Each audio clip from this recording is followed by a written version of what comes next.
of the white supremacist hate crime in Buffalo, New York.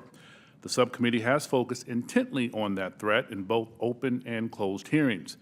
It is utterly devastating to see more victims of this violence. Buffalo, our heart breaks for you.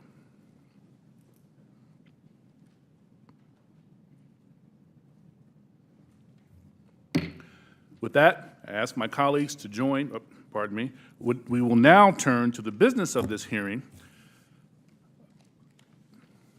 More than 50 years ago, the U.S. government ended Project Blue Book, an effort to catalog and understand sightings of objects in the air that could not otherwise be explained.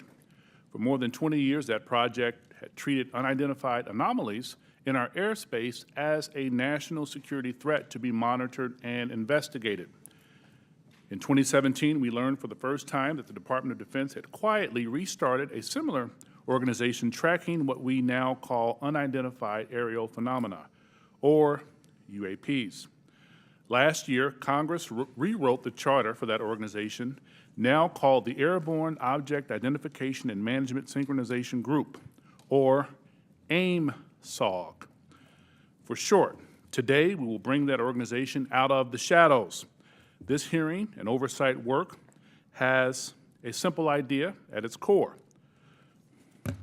Unidentified aerial phenomena are a potential national security threat, and they need to be treated that way. For too long, the stigma associated with UAPs has gotten in the way of good intelligence analysis. Pilots avoided reporting or were laughed at when they did. DoD officials relegated the issue to the back room or swept it under the rug entirely, fearful of a skeptical national security community.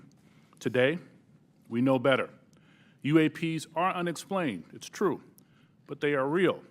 They need to be investigated, and many threats they pose need to be mitigated. Undersecretary Moultrie, Mr. Bray, thank you for coming today. First, we need you to update us on the status of AIM-SOG. The legislation creating it was passed in December. The deadline for implementation is fast approaching, but the group does not even have a named director. We need to know, sirs, the status of the organization and the obstacle to getting it up and running. Secondly, you have to convince the audience today, and most especially our military and civilian aviators, the culture has changed. That those who report UAPs will be treated as witnesses, not as kooks. Thirdly, you need to show us, Congress, and the American public whose imaginations you have captured. You are willing to follow the facts where they lead.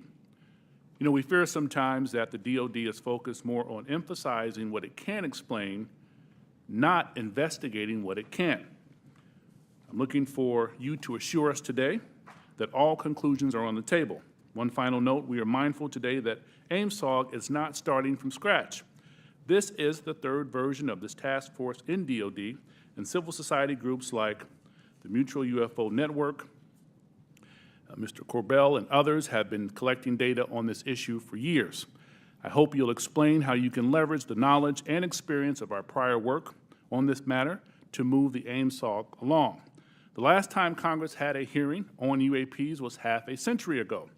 I hope that it does not take 50 more years for Congress to hold another, because transparency is desperately needed. I now turn to Ranking Member Crawford for comments he'd like to make. Thank you, Mr. Chairman. Honorable Moultrie, Mr. Bray, thank you for coming here today. We appreciate it. To begin the open dialogue between Congress and the executive branch on this important topic.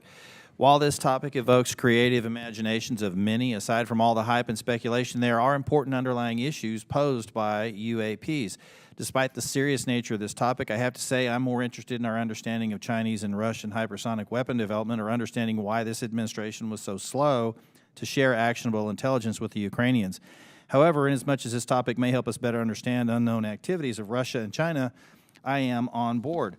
The intelligence community has a serious duty to our taxpayers to prevent potential adversaries such as China and Russia from surprising us with unforeseen new technologies. As overseers of the intelligence community, this committee has an obligation to understand what you are doing to determine whether any UAPs are new technologies or not, and if they are, where are they coming from? In general, the IC spends much of its time and resources trying to understand what we call known unknowns. When it comes to foreign nations' weapons systems and sensors, known unknowns are those features that we don't fully understand yet. The challenge associated with UAP is that they are completely unknown and require a more expansive collection and analysis effort. The intelligence community must balance addressing known threats to our national security with preventing technical surprise.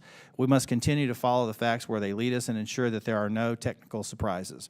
The IC must take it seriously when there are credible observations of phenomena that seem to perform in ways that could pose a threat to safe flight operations, or that could be signs of a foreign adversary's attempt to develop a strategic technological surprise against the United States. It's also essential that our pilots and others feel they can report UAPs they observe without any stigma for doing so.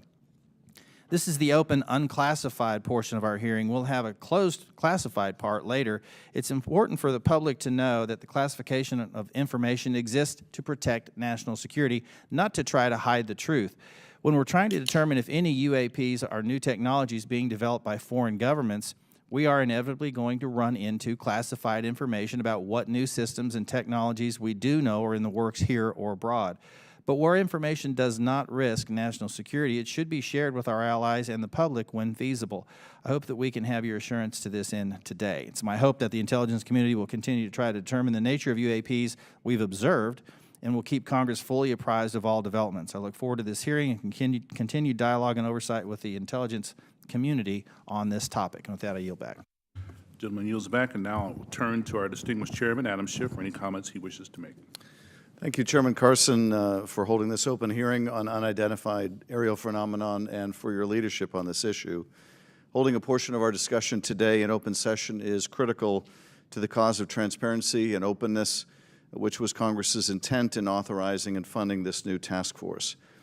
The larger effort that is being undertaken to study and characterize UAP reports is an important step towards understanding these phenomenon, what we know and don't know. And I look forward to hearing more during both the open session and the closed setting about how DoD and the IC are undertaking that task. UAP reports have been around for decades, and yet we haven't had an orderly way for them to be reported without stigma and to be investigated. That needs to change. UAP reports need to be understood as a national security matter, and that message needs to go out across DoD, the IC, and the whole of the U.S. government. When we spot something we don't understand or can't identify in our airspace, it's the job of those we entrust with our national security to investigate and to report back. That is why it's important that we hold this open hearing for the public to hear directly from the Department of Defense on the steps it's taking to track, analyze, and transparently communicate the work that is being done on this issue. It is also the responsibility of our government and this panel to share as much as we can with the American people, since excessive secrecy only breeds distrust and speculation. I look forward to hearing how the UAP task force is being stood up, what challenges they still face, and how this committee can make sure the task force is able to shed light on one of the world's most enduring mysteries. I thank you gentlemen for your work, and be very interested to hear what you have to say. To me, among the most fascinating questions are these phenomena that we can measure. That is, instruments report there is something there. It is not the human eye confusing objects in the sky. There is something there, measurable by multiple instruments, and yet it seems to move in directions that are inconsistent with what we know of physics or science more broadly. And that to me poses questions of tremendous interest and as well as potential national security significance. So we look forward to hearing what you're able to report to us today in open session, and I want to thank Chairman Carson again for his extraordinary leadership on this issue, and I yield back. Chairman yields back. Thank you. With that, we will start our hearing. Under Secretary Moultrie, the floor is yours, sir. Thank you. Chairman Schiff, Committee Chairman Carson, Ranking Member Crawford, distinguished members of the subcommittee, it's a privilege to be here with you today to address your questions regarding unidentified aerial phenomenon, or UAP. I'm pleased to be joined by Mr. Scott Bray, the Deputy Director of Naval Intelligence, who will speak to the Navy's Unidentified Aerial Phenomenon Task Force, which laid the foundation for the efforts we will discuss today. First, I'd like to thank Congress for supporting the Department's UAP efforts. The NDAA for fiscal year 2022 has helped us to establish a dedicated office to oversee processes and procedures for the timely collection, processing, analysis, and reporting of UAP-related data. What are UAP? Put simply, UAP are airborne objects that, when encountered, cannot be immediately identified. However, it is the Department's contention that by combining appropriately structured, collected data with rigorous scientific analysis, any object that we encounter can likely be isolated, characterized, identified, and, if necessary, mitigated.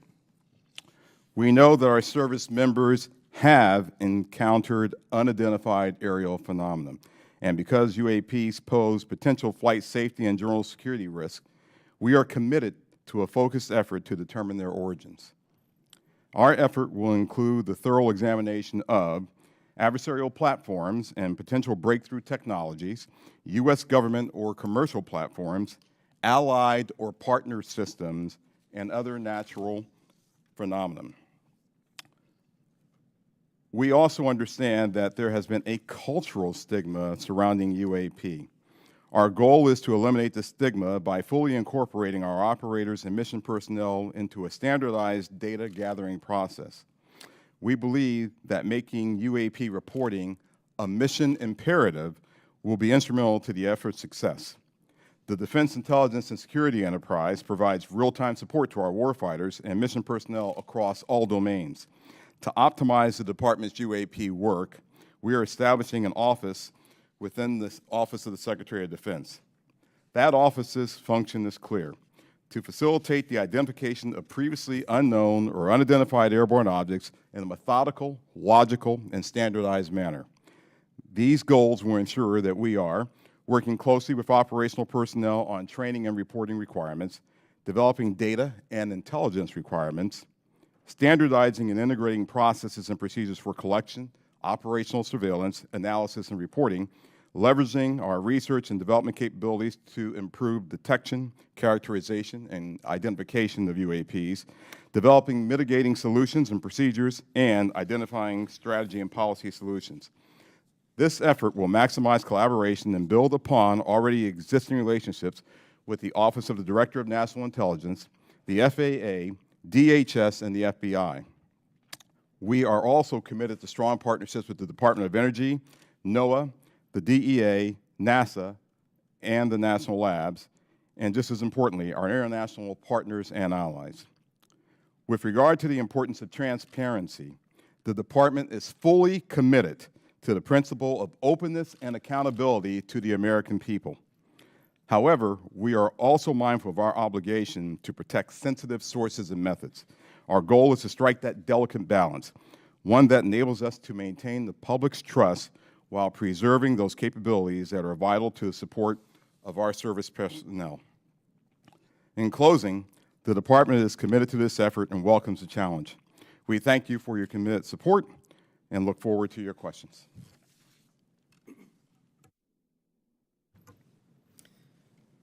Chairman Schiff, Chairman Carson, Ranking Member Crawford, and committee members, thank you very much for the opportunity to be here today to highlight the ongoing work of the Department of Defense regarding unidentified aerial phenomena. Since the early 2000s, we have seen an increasing number of unauthorized and or unidentified aircraft or objects in military-controlled training areas and training ranges and other designated airspace. Reports of sightings are frequent and continuing. We attribute this increase in reporting to a number of factors, including our work to destigmatize reporting, an increase in the number of new systems such as quadcopters and unmanned aerial systems that are in our airspace, identification of what we can classify as clutter, mylar balloons and other types of air trash, and improvements in the capabilities of our various sensors to detect things in our airspace. Almost 2 years ago, in August of 2020, Deputy Secretary of Defense Nordquist directed the establishment of the Unidentified Aerial Phenomena Task Force within the Department of the Navy. The UAP Task Force was built on the foundation of the Navy's initial efforts to respond to the reports from our aviators on unidentified objects observed in our training ranges. The basic issues then and now are twofold. First, incursions in our training ranges by unidentified objects represent serious hazards to safety of flight. In every aspect of naval aviation, safety of our air crews is paramount. Second, Intrusions by unknown aircraft or objects pose potential threats to the security of our operations. Our aviators train as they would fight. So any intrusions that may compromise the security of our operations by revealing our capabilities, our tactics, techniques, or procedures are of great concern to the Navy and the Department of Defense. From the very beginning, we took these reports very seriously. We instituted a data-driven approach to the investigations where we could collect as much data as possible and use all available resources to analyze and make informed decisions on the best ways to address our findings.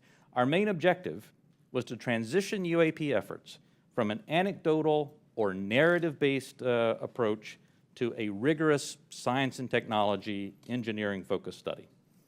This data-driven approach requires input from a wide variety of sources. In the early stages, the task force worked to standardize the reporting mechanisms and processes to make it as easy as possible for personnel to report any engagement so that we were getting that wide range of reporting that we needed. We also spent considerable efforts engaging directly with our naval aviators and building relationships to help destigmatize the act of reporting sightings or encounters. And we worked with naval aviation leadership to provide additional equipment to record any encounter. Navy and Air Force crews now have step-by-step procedures for reporting on a UAP on their knee board in the cockpit and in their post-flight debrief procedures. The direct result of those efforts has been increased reporting, with increased opportunities to focus a number of sensors on any objects. The message is now clear. If you see something, you need to report it. And the message has been received. In fact, recently, I received a call from a senior naval aviator with over 2,000 flight hours. He called me personally from the flight line after landing to talk about an encounter that he had just experienced. Those were just the initial steps. We also made a concerted effort to assemble subject matter experts from across the Department of Defense and the intelligence community and other U.S. government agencies and departments. We forged partnerships with the research, development, and acquisition communities, with industry partners, and with academic research labs, and we brought many allies and international partners into our discussions on UAP. Additionally, subject matter experts from a wide variety of fields, including physics, optics, metallurgy, meteorology, just to name a few, have been brought in to expand our understanding in areas where we may not have organic expertise. In short, we've endeavored to bring an all-hands-on-deck approach to better understand this phenomena. So what have we learned so far? Any given observation may be fleeting or longer. It may be recorded or not. It may be observable by one or multiple assets. In short, there's rarely an easy answer. For example, let me share with you the first video that we have here today, which shows an observation in real time.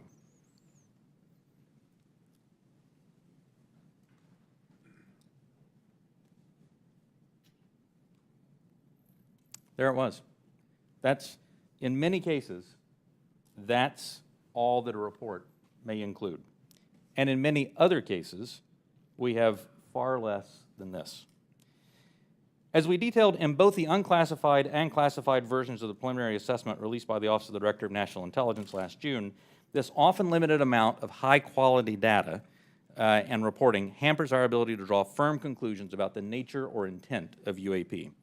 As detailed in the ODNI report, if and when individual UAP incidents are resolved, they likely fall into one of 5 potential explanatory categories: airborne clutter, natural atmospheric phenomena, U.S. government or U.S. industry developmental programs, foreign adversary systems, or a other bin that allows for a holding bin of difficult cases and for the possibility of surprise and potential scientific discovery. We stand by those initial results. Since the release of that preliminary report, the UAP Task Force database has now grown to contain approximately 400 reports. The stigma has been reduced. We've also made progress in resolving the character of a limited number of UAP encounters. For example, let me show you a couple of another video and image taken years apart in different areas. In this video, U.S. Navy personnel recorded what appears to be triangles, some flashing, recorded several years ago, off the coast of the United States. This was recorded while the U.S. Navy ship observed a number of small unmanned aerial systems in the area. And importantly, the video was taken through night vision goggles with a single lens reflex camera. These remained unresolved for several years.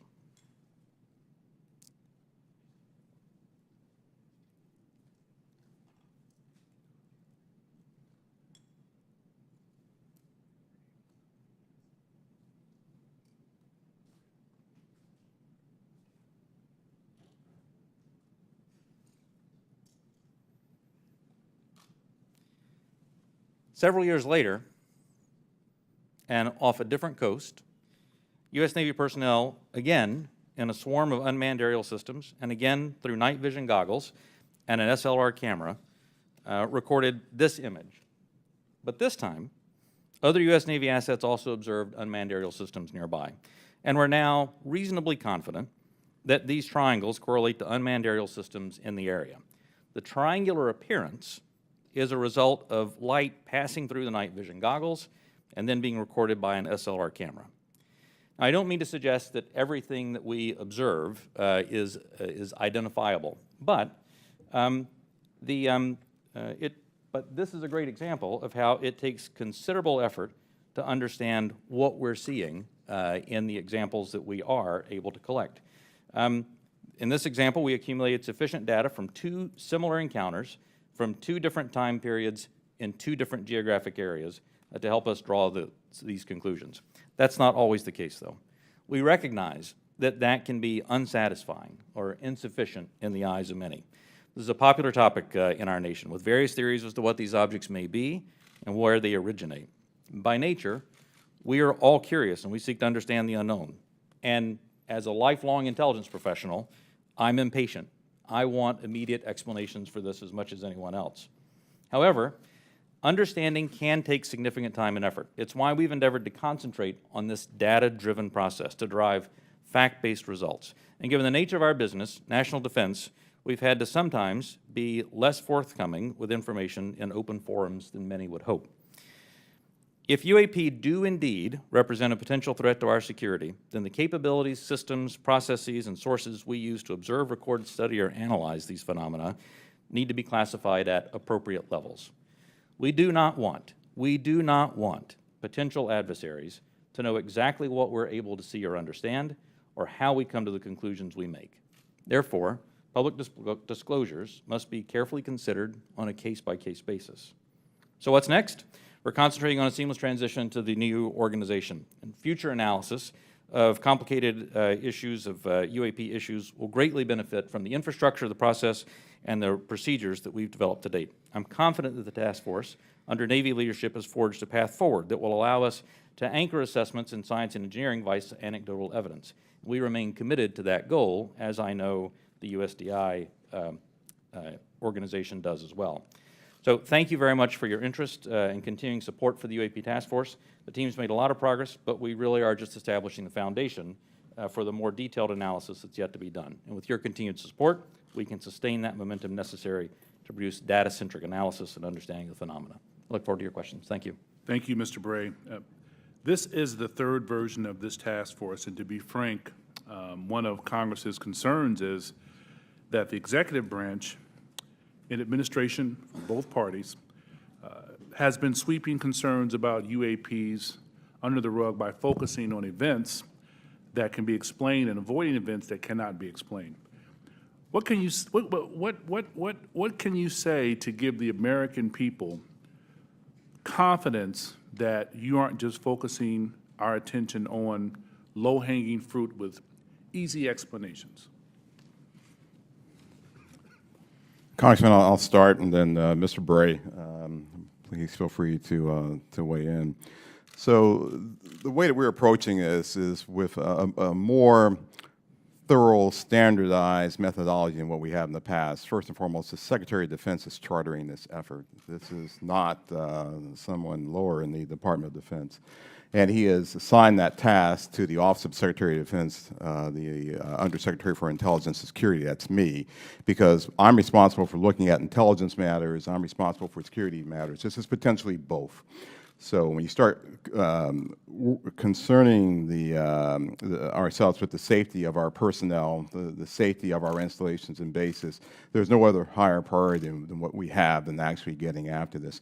And as you have stated, we have been assigned that task to actually stand up an office, the AIM-SOG, which I believe the name, sir, will likely change. But we have moved forward in terms of moving to establish that office. We have, as of this week, picked a director for that effort, a very established and accomplished individual. We've identified spaces. We've worked with personnel across the Department of Defense with the services, and we've worked with the IC, which is on board in helping us work through this standardized methodology for now, bringing in data, analyzing that data, and reporting that data in the appropriate method and appropriate means so we can either get it to our service personnel to ensure their safety, or get it to you and the Congress and to the public to ensure that you have oversight to what we're doing. So, chartered by the Secretary of Defense, standardized, and really a methodical approach. It's something that we're doing that has not been done before. Can we get some kinds of assurances that your analysts will follow the facts where they lead and assess all hypotheses? Absolutely. So we're open to all hypotheses. We're open to any conclusions that we may encounter. Quickly, before I pass it to the ranking member and Chairman Schiff, I want to thank you both for taking the time, and I had a good time meeting with you last week, Director Moultrie, Undersecretary Moultrie. It's fair to say that you are a science fiction fan, is that correct? It is fair to say that I am an inquisitive mind who has spent 40 years in the intelligence field and has focused on both science and science fiction. That is fair. Could you tell us about it? Yeah, well, yeah, look, my generation grew up looking at space sagas and the Apollo program. So all of us who grew up in the 60s were just thrilled by watching our first astronaut land on the moon. That was a momentous occasion. To people who were of different generations, some of them didn't believe that it happened. I still have relatives and friends who don't believe it happened, right? Science fiction to them. But to us, it was, no, that's the progress that we've made. And so I was enthralled by that, and I've taken that to heart. I enjoy the challenge of what may be out there. I have mentioned to you that, yes, I have followed science fiction. I have gone to conventions, even. I'll say it on the record. Got to break the ice somehow. But, you know, I have done that, right? But there's nothing wrong with that. Don't necessarily dress up, but I do, you know, I do believe that it's important to show that the Department of Defense has, you know, we have character. And we're people just like you, just like the American people. We have our inquisitiveness. We have our questions. We want to know what's out there as much as you want to know what's out there. We get the questions not just from you, we get it from family members. And we get them night and day, not just in committee hearings. So finding what's out there is important, but first and foremost, it's important for us to do that so that we can ensure that our people, our personnel, our aviators, our bases and installations are safe. And then that curiosity factor is something else that we just want to know, because that's the human race. It's just, you know, that insatiable desire to know. Thank you, sir. Ranking Member Crawford. Mr. Moultrie, you said you don't necessarily dress up. That wasn't a real strong statement. Gentlemen, thank you for being here today. We appreciate it. And thank you, Mr. Moultrie, for breaking the ice the way you did. Appreciate that. The inability to understand objects in our sensitive operating areas is tantamount to an intelligence failure that we certainly want to avoid. This is not about finding alien spacecraft, but about delivering dominant intelligence across the tactical, operational, and strategic spectrum. So my question is, how can AIM-SOG lead to prevention of intelligence surprises? Sure, I'll start with that. So the goal of our effort is to integrate it into what we already do on a normal basis, which is look for the unknowns, Congressman, as you stated in your opening remarks, across all domains. So we've been doing this for decades. We've been looking at the space domain, looking at space objects, looking at space weather, looking at space phenomenon. We've been looking at things in the air domain, and we, as you know, and I'll talk more about this in classified session, but we have a very concerted effort to understand adversarial platforms and adversarial developmental programs. And we do that also in the ground domain. And of course, we're very interested in what happens in the underwater or sea domain, if you will, subsurface domain. So if there are objects that our aviators or air crews are encountering in this air domain, and their sensors are discovering or detecting some of these objects, we want to just bring that in to the normal process that we have for identifying unknown unknowns. We want to make sure we have the intelligence requirements that allow us not only to look at that event from the time that it occurs forward, but maybe retrospectively, we want to go back and see if we can get to the left of that event to say, was there some developmental program that we, to get to your technical surprise issue, sir, that we should have known about? And if so, how do we put that intelligence requirement in place to ensure that we are following an adversarial development or any other development that may be out there? So that's what we want to do in terms of normalizing this and bringing it into the normal process of how we identify unknown unknowns.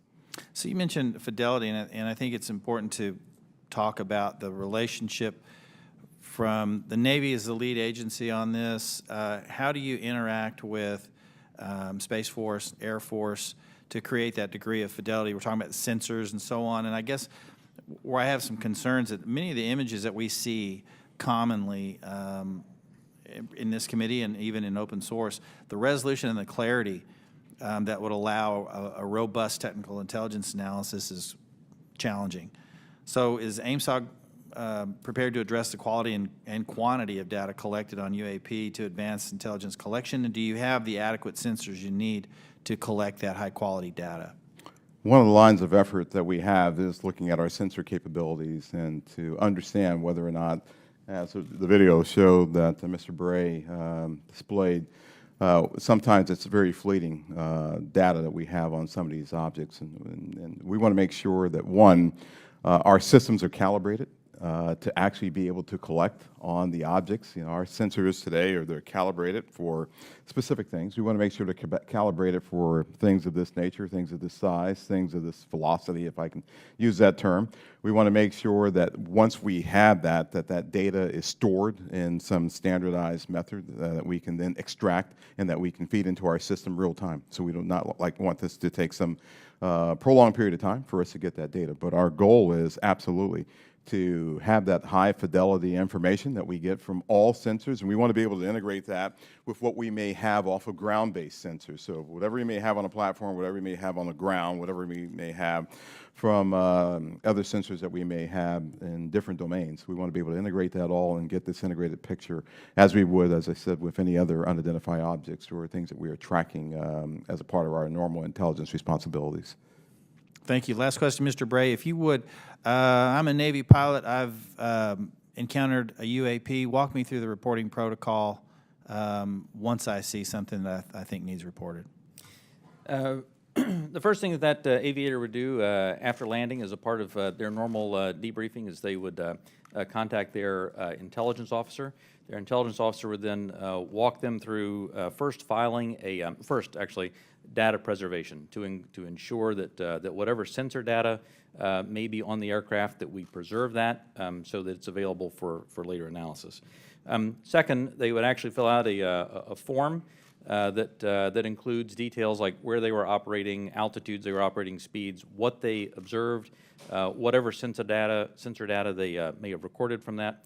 And then that report is filed. It goes two places. One, it goes through the operational chain of command so that operational units are aware of what's being observed, and also through the UAP task force so that they can take that data, database it, and quite often have individuals from the task force contact the aviator and ask them additional questions if there were things that weren't clear in the report.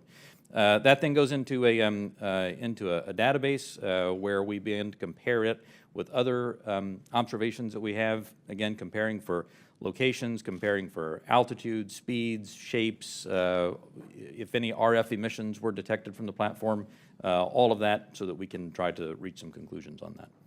Thank you. Yield back. Gentleman yields back. Chairman Schiff. Thank you, Mr. Chairman. Mr. Bray, can you rerun that first image that looked like it was outside of a plane window? And if you wouldn't mind going up to the screen and tell us what we're seeing.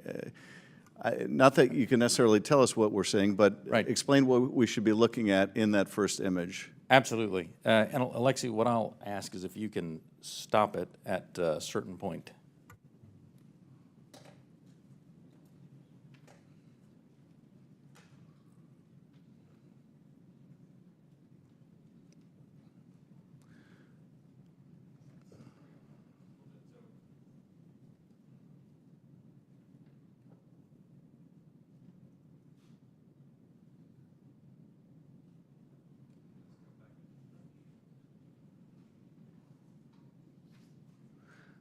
And are we looking outside of a civilian aircraft window? Is that what we're looking at? You're looking outside a U.S. Navy F-18. Okay. And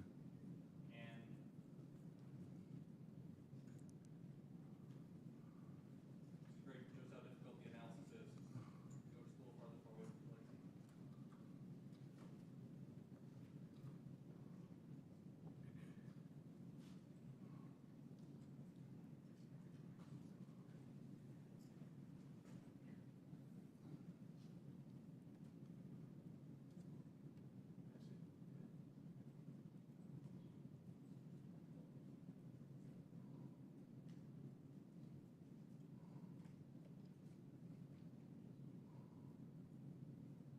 As you can see, finding UAP is harder than you may think. What you'll find eventually on this, when we find the right frame, is for literally about one frame here is a spherical object that passes right through here, passes right through there because the aircraft is moving pretty fast in this direction with the flyby of it. And it is a, Is that it right there? that is it. There we go, off in the distance. Can you point to the screen again what we're supposed to be looking at?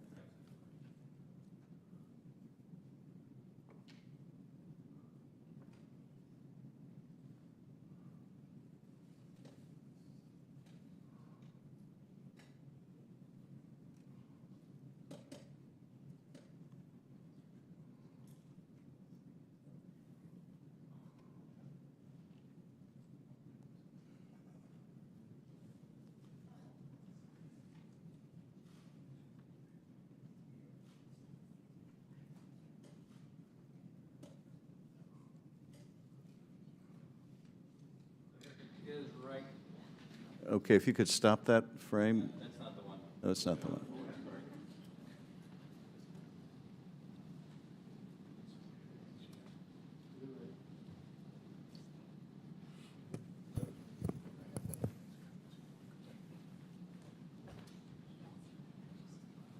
Alexi, just push play. Let's see if.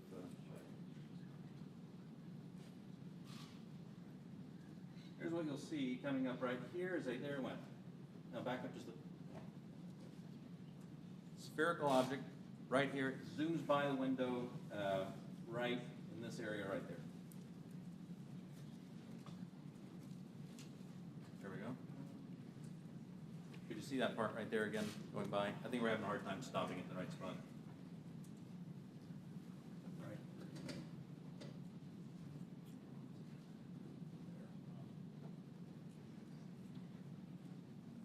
Okay. So as you can see, it's difficult, and I think a part of the issue here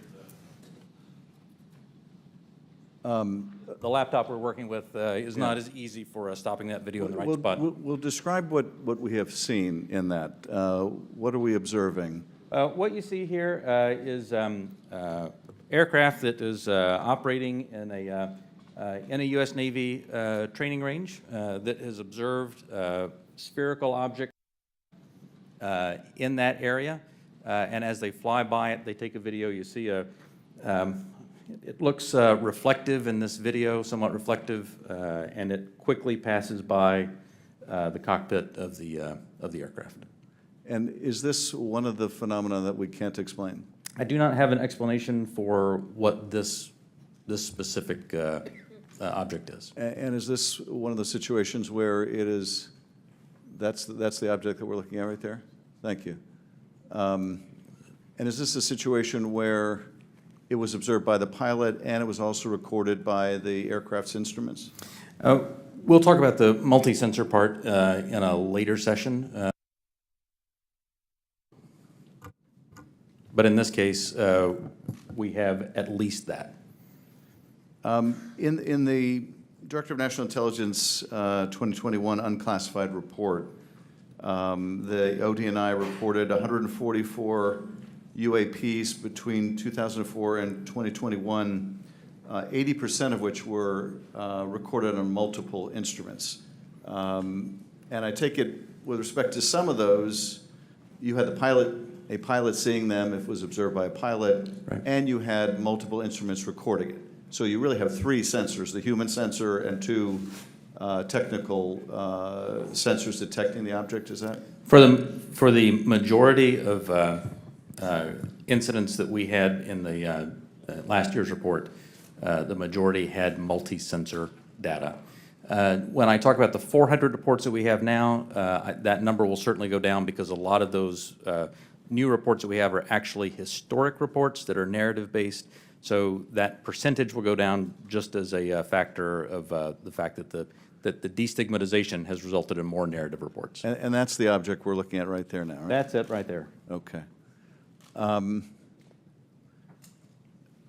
Last year's report also said that of those 144, 18 of them reportedly appeared to exhibit unusual flight characteristics, appear to demonstrate advanced technology, and some of them appeared to remain stationary in winds aloft, move against the wind, maneuver abruptly, or move at considerable speed without discernible means of propulsion. That's pretty intriguing. And if you're able to answer this in this setting, are we aware of any foreign adversary capable of moving objects without any discernible means of propulsion? I think I would, without discernible means of propulsion, I would say that we're not aware of any adversary that can move an object without discernible means of propulsion.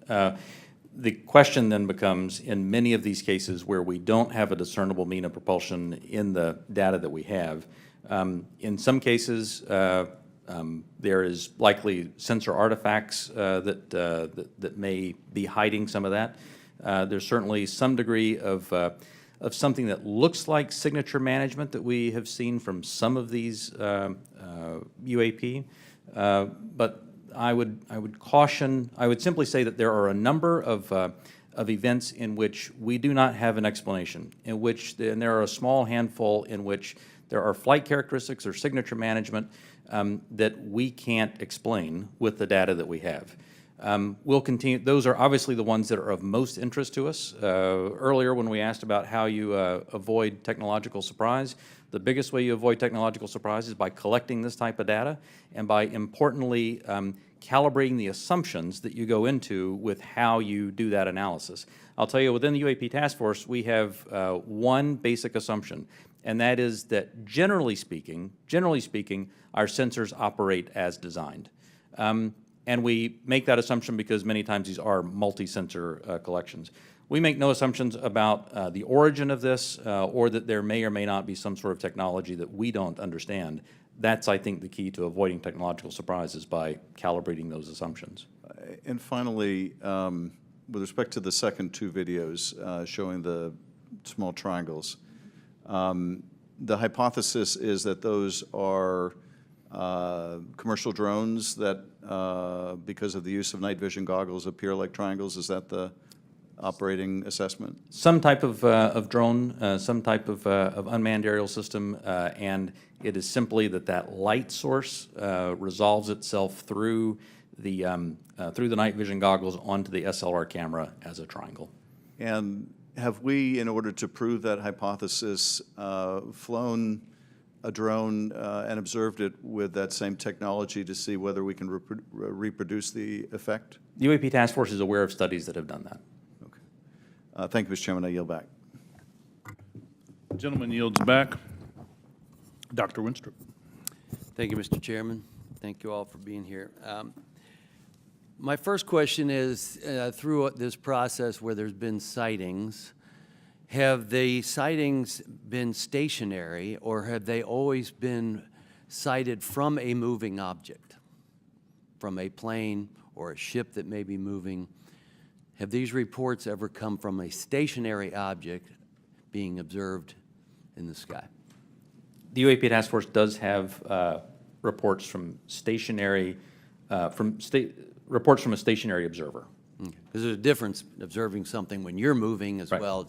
It's physics, right? So that's Right. why I asked that question. Are we capable, or have we made any breakthroughs, or anyone made any breakthroughs, to be able to cite something and make some determination at all of its composition, whether it's a solid or a gas? Is there any such capability? From Not asking what, I'm just. Right. From some of the returns, I mean, it's clear that that the majority, well, it's clear that many of the observations we have are physical objects from the sensor data that we have. Well, gas is physical, is a physical object. It can be, and so, and you see where I'm going with this. I'm trying to determine what it is we're looking at. So if we can decide if something is a solid or a gas, and if there have been any conclusion on its capabilities, like its capabilities of movement, of turning, going, 180 degrees or 90-degree turn, anything along that line that we've been able to determine. Within the, and again, I should point out that, that there is not a single explanation for UAP. There are a lot of different things that are unidentified aerial phenomena. Basically, we really don't know much on that. That's all I'm trying to get at. And I'm pleased that you have protocol right now for our military, but are there any non-military reports coming forward of similar events, or is it all coming from military? The UAP Task Force has a very good working relationship with the FAA. They have very good working relationship with other parts of the U.S. government so that we can ingest reports from Do we have from any those sources. reports non-military? Yes. Thank you. That's my question. And do we need to put out protocol for civilians that may be in that arena, like through FAA? Do you think that would be appropriate and helpful? I think standardized reporting, without a doubt, is key to helping us get to ascertain what some of these are. I think it would be important as well.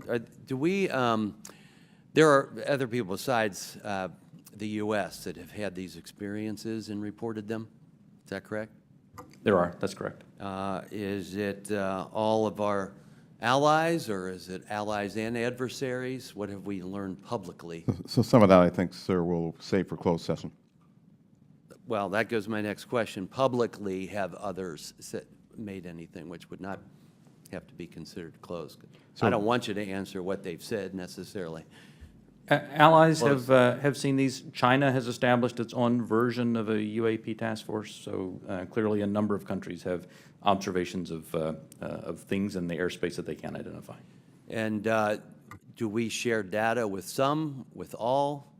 Are they sharing with us? We share data with some, and some share data with us. But not necessarily all that have publicly reported something? That's correct. Okay. And I think that's an important thing, and for the other session, actually, that we don't discuss that now. Because, obviously, something like this can be a national security challenge for us, no doubt about it. If they're developed by an adversary through some breakthrough technology, they can be very disruptive to our military actions, or at least serve as a distraction.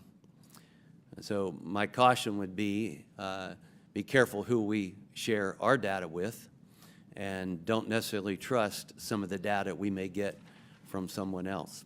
And with that, I yield back. Gentleman yields back. Mr. Himes. Thank you, Mr. Chairman. One of the objectives of this open hearing is to try to erode some of the stigma that attaches to, in particular, our military men and women reporting this. It's obviously really very serious because should one of our adversaries have developed a technology that we don't know about it, we need to know about it yesterday. And obviously, any sort of stigma that prevents our military from reporting this data as comprehensively as possible is a national security threat. So I really just have two questions in the service of that goal.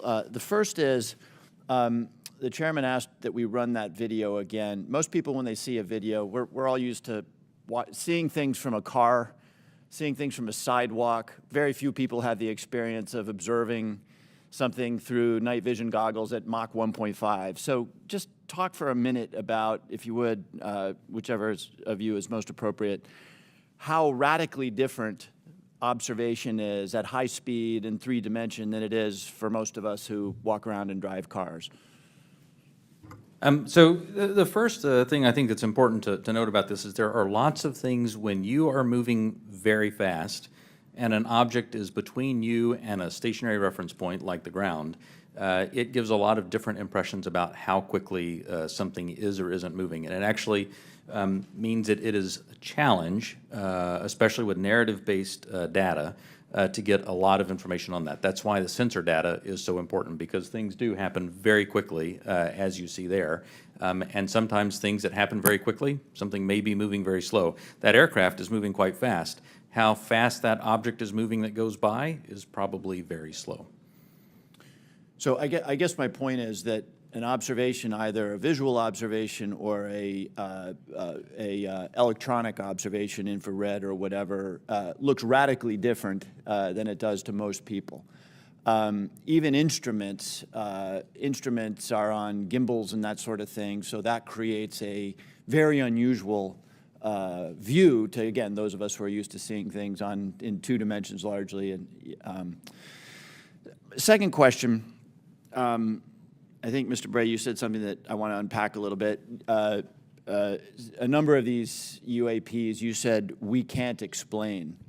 Again, in the service of sort of reducing speculation and conspiracy theories, we can't explain can range from a visual observation that was distant on a foggy night, we don't know what it is, to we've found an organic material that we can't identify, right? Those are radically different worlds. So when you say we can't explain, give the public a little bit better sense of where on that spectrum of we can't explain we are. Are we holding materials, organic or inorganic, that we don't know about? Are we, picking up emanations that are something other than light or infrared that could be deemed to be communications? Give us a sense for what you mean when you say we can't explain. Sure. When I say we can't explain, I mean exactly as you described there, that there is a lot of information, like the video that we showed, in which there's simply too little data to create a reasonable explanation.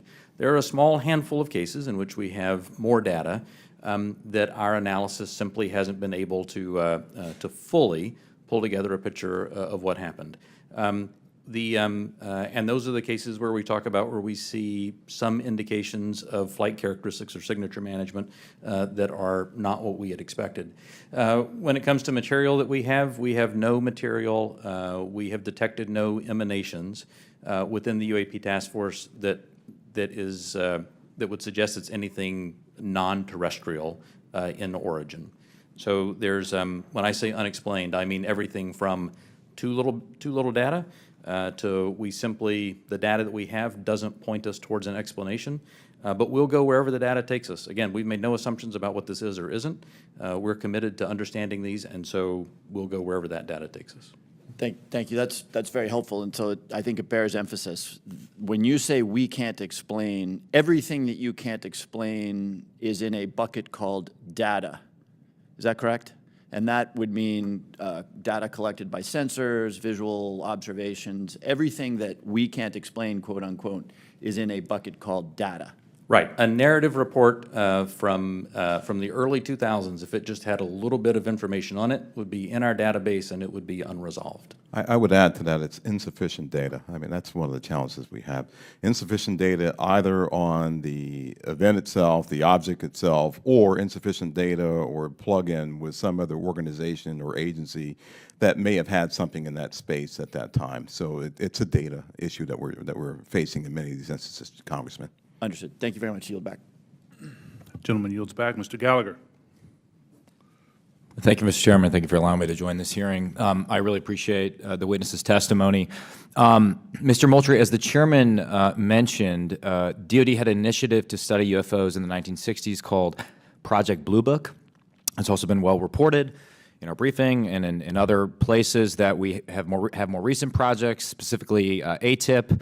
Could you describe any other initiatives that the DoD or DoD contractors have managed after Project Blue Book ended and prior to ATIP beginning? Did anything also predate Project Blue Book? So I can't speak to what may have predated Project Blue Book. I mean, of course, there's Roswell and all these other things that people have talked about over the years. I'm familiar with Blue Book. I'm familiar with ATIP. I haven't seen other documented studies that have been done by DoD in that regard. So you're not aware of anything in between Project Blue Book and ATIP? I'm not aware of anything that's official that was done in between those two. Hasn't been brought to my attention. Okay. Additionally, are you aware of any other DoD or DoD contract programs focused on UAPs from a technological engineering perspective? And by that I mean, are you aware of any technology initiatives focused on this topic other than initiatives focused on the individual case investigations? I am not aware of any contractual programs that are focused on anything related to this other than what we are doing in the Navy Task Force and what we are about to launch in terms of our effort. Same question for you, Mr. Bray. Same answer, not aware of anything outside what we are doing in the UAP Task Force. So just to confirm, you're not aware of any technology or engineering resources that have been focused on these efforts besides what we've mentioned today? Once again, I'll say no contractual or programmatic efforts that are involved. The reason why I qualify it that way, let me qualify it that way. I can't speak to what people may be looking at in the department. Somebody says, I'm looking at something that may be unidentified, and I can't speak to that. I speak to official programs that we have on the record. It's also been reported that there have been UAP observed and interacting with and flying over sensitive military facilities, particularly, and not just ranges, but some facilities housing our strategic nuclear forces. One such incident allegedly occurred at Malmstrom Air Force Base, in which 10 of our nuclear ICBMs were rendered inoperable. At the same time, a glowing red orb was observed overhead. I'm not commenting on the accuracy of this. I'm simply asking you whether you're aware of it and whether you have any comment on the accuracy of that report. Let me pass that to Mr. Bray, if you've been looking at UAPs over the last 3 years. That data is not within the holdings of the UAP Task Force. Okay, but are you aware of the report, or that the data exists somewhere? I have heard stories. I have not seen the official data on that. So you've just seen informal stories, no official assessment that you've done or exists within DoD that you're aware of regarding the Malmstrom incident? All I can speak to is what's within my cognizance of the UAP Task Force, and we have not looked at that incident. Well, I would say, it's a pretty high-profile incident. I don't claim to be an expert on this, but that's out there in the ether. You're the guys investigating it. I mean, who else is doing it? If something was officially brought to our attention, we would look at it. There are many things that are out there in the ether that aren't officially brought to our attention. So how would it have to be officially brought to your attention? I'm bringing it to your attention. Sure, so, this is pretty official. Sure. So we'll go back and take a look at it, but generally there is some authoritative figure that says there is an incident that occurred. We'd like you to look at this. But in terms of just tracking what may be in the media that says that something occurred at this time, at this place, there are probably a lot of leads that we would have to follow up on. I don't think we are resourced to do that right now. Well, I don't claim to be an authoritative figure, but for what it's worth, I would like you to look into it. And Sure. if for no other reason, you could dismiss it and say this is not worth wasting resources on. Will do. And then finally, are you aware of a document that appeared around 2019, sometimes called the Admiral Wilson Memo or EW Notes Memo? I am not. You're not. Are you tracking? I'm not personally aware of that. Okay. This is a document in which, again, I'm not commenting on the veracity. I was hoping you would help me with that, in which a former head of DIA claims to have had a conversation with the Dr. Eric Wilson and claims to have sort of been made aware of certain contractors or DoD programs that he tried to get fuller access to and was denied access to. So you're not aware of that? I'm not aware, Congressman. In my 10 seconds remaining, then, I guess I just would ask, Mr. Chairman, unanimous consent to enter that memo into the record. Without objection. Thank you, Mr. Chairman. Appreciate it. Mr. Krishnamurthy. Thank you, Mr. Chair, and thank you to both of you for appearing today and for your public service. First question is, there have been no collisions between any U.S. assets in one of these UAPs, correct? We have not had a collision. We've had at least 11 near misses, though. And maybe we'll talk about those 11 near misses or any place where there's close proximity. I assume, or tell me if I'm wrong, there's been no attempt, there's no communications or any kind of communication signals that emanate from those objects that we've detected, correct? That's correct. And have we attempted to communicate with those objects? No. So we don't even put out a alert saying, U.S. Identify yourself. You are, within our flight path or something like that. We haven't said anything like that. We've not put anything out like that. Generally speaking, for example, in the video that we showed earlier, it appears to be something that is, unmanned, appears to be something that may or may not be in controlled flight, and so we've not attempted any communication with that. Okay, so, and I assume we've never discharged any armaments against a UAP, correct? That's correct. How about wreckage? Have we come across any wreckage of any kind of object that has now been examined by you? The UAP task force doesn't have any wreckage that isn't explainable, that isn't consistent with being of terrestrial origin. Do we have any sensors underwater to detect on submerged UAPs? Anything that is in the ocean or in the seas? So I think that would be more appropriately addressed in closed session, sir. Okay.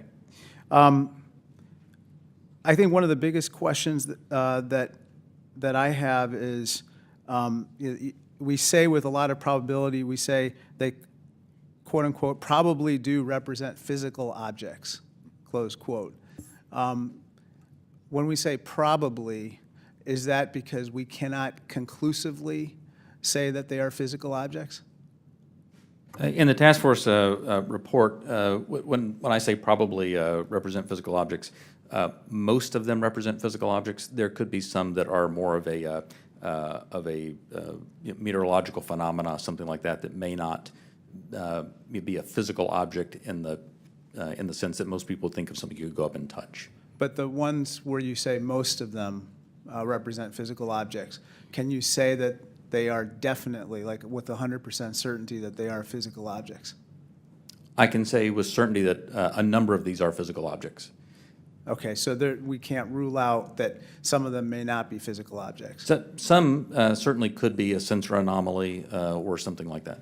Some could be. Now, how about with regard to UAPs? We've talked about UAPs on training areas, but obviously there's some sensor bias. I would think we put sensors in training areas.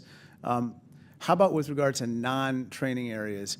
Do we track what's in open source and what civilians and others have tracked? And have we found similarities to what they've observed in terms of UAPs in non-training areas to the ones that are in training areas?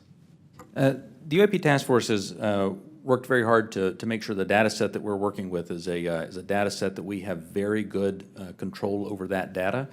So we have some partnerships with FAA so that we get some of that, so we get that reporting in. But if it comes to just open source reports or someone says that they saw something, that generally does not make it into our database. So basically, it sounds like we have a good partnership with FAA, but apart from FAA, we don't have partnerships with other agencies or other entities that might be tracking so that we could enlarge our data set to make comparisons. So we will. So that's the goal of this next effort, will be to expand that relationship with the rest of government and the interagency, so we can understand what they're seeing, what we're seeing. We can correlate on each other's holdings Because and I hopefully think, resolve this. sorry to interrupt, but I think that we might have a bias right now going on with regard to just reporting on UAPs being in training areas when we don't really track what's happening elsewhere. Last question, have our encounters with UAPs altered the development of either our offensive or defensive capabilities or even our sensor capabilities? We'd save that for the closed session. Okay, great, thank you. Mr. LaHood. Thank you, Mr. Chairman, and I want to thank the witnesses for being here today. Obviously, this topic of UAPs has attracted a lot of interest in people that are curious about this hearing today. As we talk about, and I would say there's a lot of what I would call amateur interest groups that are involved in the UAP field. My question is, when there are unsubstantiated claims or manufactured claims of UAPs or kind of false information that's put out there, what are the consequences for people that are involved with that or groups that are involved with that? So one of the concerns that we have is that there are a lot of individuals and groups that are putting information out there that that could be considered to be somewhat self-serving.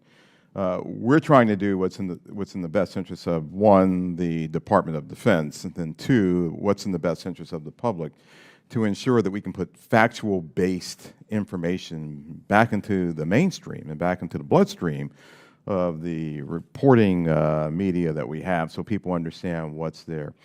It's important because we are attempting, as this hearing has drawn out, to understand, one, what may just be natural phenomenon, two, what may be sensor phenomenology or things that were happening with sensors, three, what may be legitimate counterintelligence threats to places that we have or bases or installations, or security threats to our platforms. And anything that diverts us off of what we have with the resources that have been allocated to us, send us off in these spurious chases and hunts that are just not helpful. And they also they also contribute to the undermining of the confidence that the Congress and the American people have that we are trying to get to the root cause of what's happening here, report on that, and then feed that back into our national security apparatus so we are able to protect the American people and our allies. So it is harmful, it is hurtful, but hopefully if we get more information out there, we'll start to lessen the impact of some of those spurious reports. So just taking that a step further, so that misinformation, false narratives, manufactured, so what are the consequences? Are there legal consequences? Are there examples that you can give us where people have been held accountable by this misinformation or disinformation? I can't give you, any examples where somebody's been legally held liable for putting something out there, but well, I guess what's the deterrent from people engaging in this activity? I don't know. I don't have that answer. That's something that, welcome the dialogue with Congress to talk about that with the members who, help legislate those laws to say what should be the legal ramifications that we could use to potentially hold individuals accountable, whether it be citizens or information that might be injected into our media by other forces or other countries, if you will.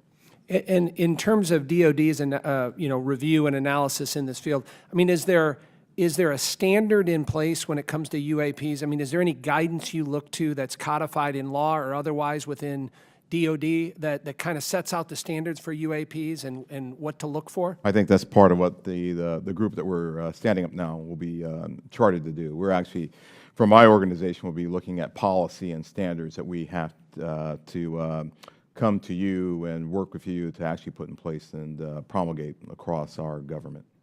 Thank you. I yield back. Gentleman yields back. Mr. Welch. Thank you. I'm going to follow on the line of questions from Mr. LaHood. Gentlemen, what seems incredibly difficult for you is that there's two almost competing but different narratives. One is no one knows whether there's extraterrestrial life. It's a big universe, and it would be pretty presumptuous to have a hard and fast conclusion. And then if there is, it's not beyond the realm of possibility that there is some exploration coming here. And that underlies a lot of the reports you get. I think Mr. LaHood was asking about that. People think there must be extraterrestrial life, and it's not at all beyond the pale that there would be a visit here.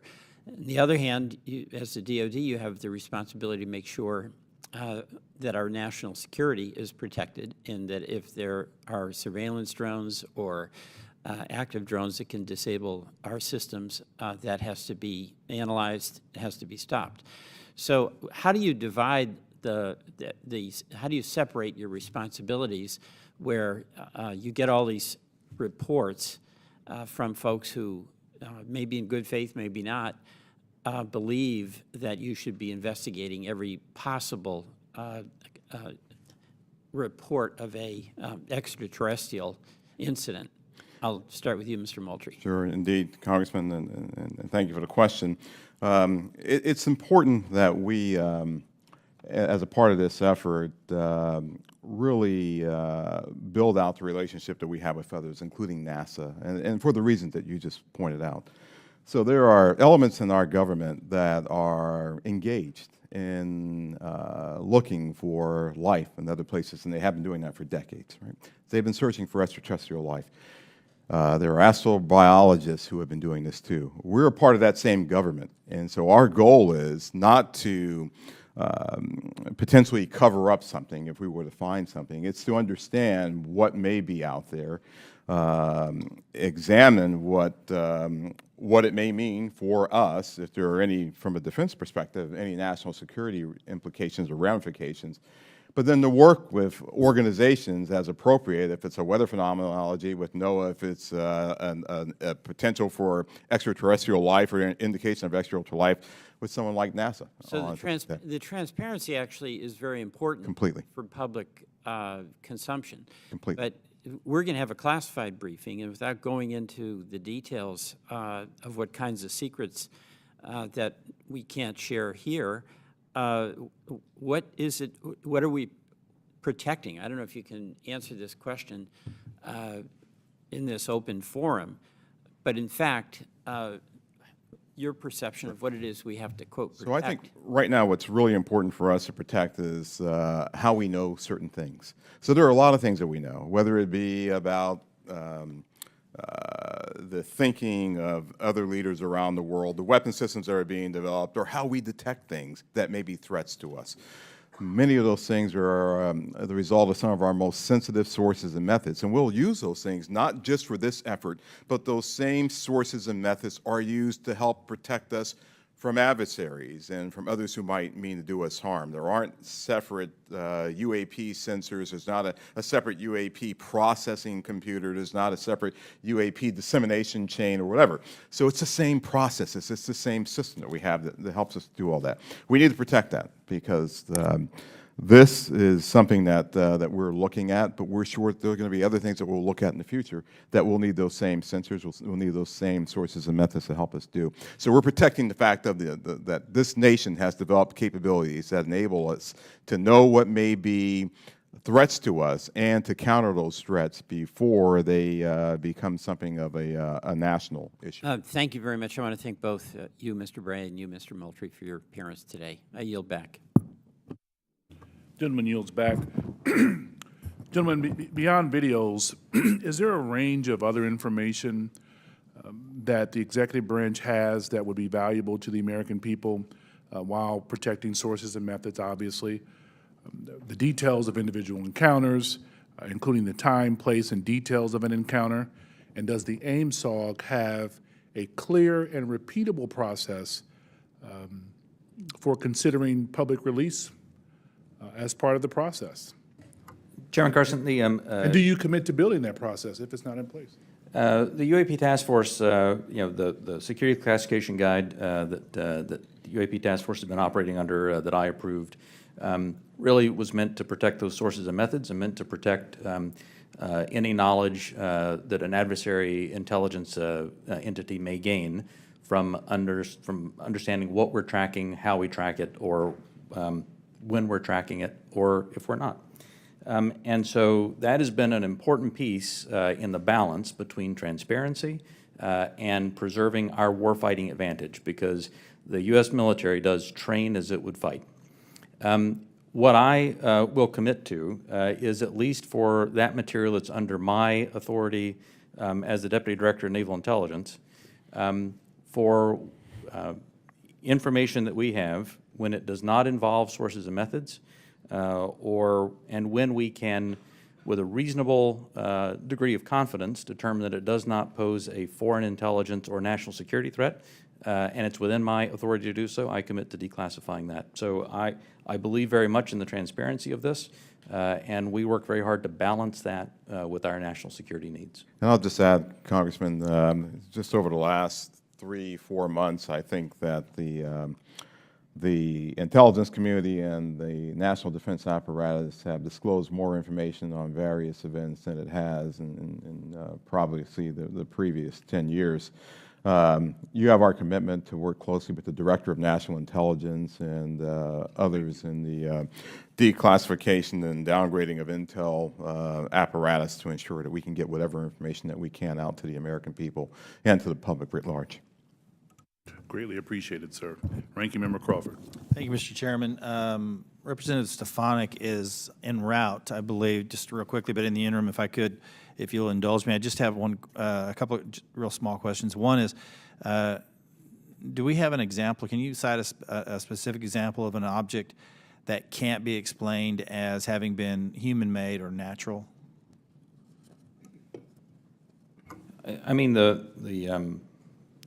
the example that I would say that is still unresolved, that I think everyone understands quite well, is the 2004 incident from Nimitz. We have data on that, and it simply remains unresolved. Does not mean it resolves to being something, right, that is easily explainable or difficult, or well, obviously it resolves to being something that is difficult to explain. But I can't point to something that definitively was not man-made, but I can point to a number of examples in which remain unresolved. Gotcha. With regard to videos that have appeared in open source channels, for example, the Tic Tac video, does AIMSOG maintain control of videos, and how do you prevent leaks of potentially classified videos or other material?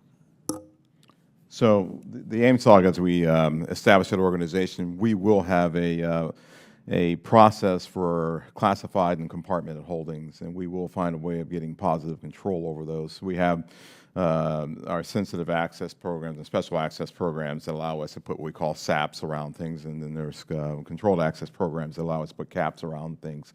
So we'll have that in place. Our goal will be ensuring that we're sharing that with the appropriate analysts and the appropriate exploiters, if you will, who can look at that data too. What we don't want to do is bring something into a DoD database or a DoD holding and then have so many wrappers around it, it's not available to those who really need to look at it and to exploit it. And that's one of the reasons we're establishing relationships with the interagency, with the IC, and others to be able to do that, sir. But we will do our best to maintain positive control over the materials that we have within our holdings. Thank you.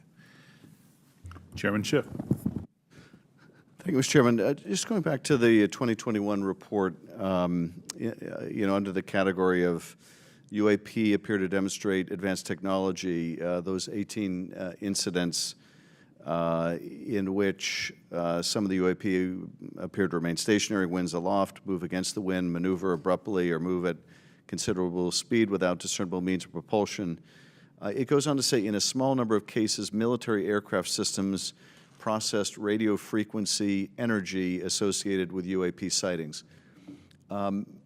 I couldn't tell from that whether that small number of cases was a part of the subset of 18. That is, among the 18 which appeared to move with unusual pattern or flight characteristics, did some of those also emit radio frequency energy?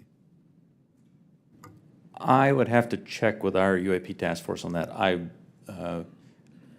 I believe, without getting into specifics that we can do in the closed session, at least some that we have detected RF emissions from were not behaving oddly otherwise.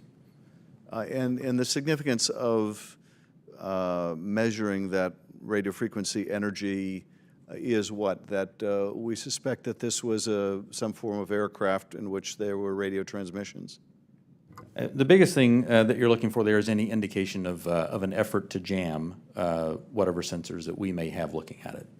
But I would also add to that radio frequency, as you know, Congressman, is used to control various platforms too. So the fact of emanations coming off of any platform, whether it be a UAV or another platform, could be radio frequency activity related to that entity transmitting out or something transmitting to that platform. And of course, we have a sensitivity with our airborne platforms of picking it up, which is one of the reasons that we try to prevent people from using their cell phones on airplanes and things like that. It's very sensitive to RF emanations. So that's a part of what we'll be looking at in the AIMSOG. What is this? Is this something that we can collect on, and can we start to characterize the signaling environment around the emanations that may be coming off of some of these UAPs? So that energy then that was recorded could be either an effort to jam, or it could be an effort to control a UAV, or any other communication with that craft. I would say that's accurate. Right. Thank you, Mr. Chairman. Thank you, Chairman. As the ODNI report makes clear, one possible explanation for UAPs is that we are detecting U.S. aircraft, either secret air programs or even test prototypes. I won't ask you in this setting, obviously, to describe any secret DoD programs. That said, I do want to make sure the U.S. government isn't chasing its own tail. Firstly, do you have a clear and repeatable process to check with compartmented programs about whether a UAP sighting is attributable to a U.S. aircraft? Secondly, does the AIMSOG staff have the clearances and read-ons that they need to investigate all of these incidents? And thirdly, when your staff cannot be read on, are your questions to those who are read on even being answered? So I'll start, and then I'll pass that to Mr. Bray. So we're very conscious of the potential blue-on-blue issue or U.S. on U.S., and so we've established relationships with organizations and entities that are potentially flying or developing platforms for their own interests, if you will. And our goal is to continue, and we have a repeatable process. I think we've had that process for some time, to deconflict activities that we may have to ensure that we are not potentially reporting on something that may be a developmental platform or a U.S. operational platform that is performing either testing or performing a mission.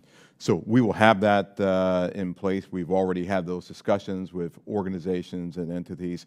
We want to ensure that we're protecting their equities. We want to ensure that we're protecting their sources and methods while also getting at what we have here. We want to be able to deconflict those. Absolutely. The UAP Task Force has had a process in place to work with other elements of the Department of Defense and other elements of the government to ensure that that there's an as simple a way as possible to deconflict those. And when we reference that in the report, I should say that we were simply accounting for the fact that there could possibly be one or two data points that had leaked through, but we were quite confident that was not the explanation. How are you all liaisoning with Space Command? Specifically, how are you partnering with the parts of the U.S. Space Command responsible for space domain awareness? And how, if at all, are you partnering with the Space Force to analyze UAPs? The UAP Task Force has a very good relationship with Space Force, as it does with the rest of the Department of Defense. We have pulled analysts in from Space Force to ensure that that we're availing ourselves of that expertise, as well as any other material they may have that would be helpful. And Congressman, as you know, Space Force and Space Command, they have responsibility for space domain awareness. So what we've done, we coordinated with Space Force, we coordinated with their J2, and she is on board in terms of helping us plug into what they have and for us to have this interactive exchange of information and data. And we're doing that with all the services, not just with Space Force or Space Command. Thank you, sir. Ranking member, any additional questions? All right, Chairman Schiff. All right, with that, I want to thank you all for taking the time out. I also want to thank my colleagues on both sides of the aisle for participating in this very historical and important hearing. I think it's one of the few times we can demonstrate some degree of bipartisanship around UAPs and UFOs, so I love it. Appreciate it. Thank you. And we will see you all. We will recess this hearing for the moment and return in a closed session at noon.